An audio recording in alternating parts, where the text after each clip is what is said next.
Hello sir, good morning sir. నేను రాహుల్ని మాట్లాడుతున్నాను. రాహుల్ చెప్పు. సార్ ఏమైందంటే అది ఒక చిన్న బ్యాడ్ న్యూస్ సార్. ఏంటి ఏమైంది? సార్ మన యోగేష్ చచ్చిపోయాడు సార్. ఏంటి? అదే సార్, మన యోగేష్ చనిపోయాడు.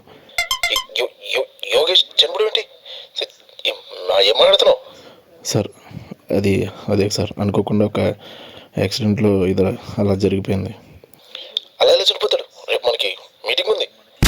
సార్ రేపు మనకి మీటింగ్ ఉంది. ఏం మాట్లాడుతున్నావు నువ్వు? సార్ నేను మీకు చెప్పింది మీరు సరిగా వినలేదనుకుంటా. యోగేష్ చనిపోయాడు. అదే చెప్తున్నా, అది ఎలా చనిపోతాడు? నోటీస్ పీరియడ్ కూడా లేకుండా. రాహుల్, మీ ఇద్దరు ఒక దగ్గర ఉంటారు కదా, చెప్పు. నోటీస్ పీరియడ్ అయినా చేసి వెళ్ళమను. అర్ధాంతరంగా చచ్చిపోతే ఎలాగా?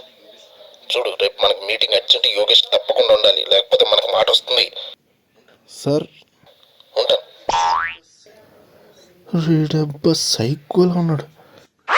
చచ్చిపోయాడు రా మనిషి. అరే ఏమ్మా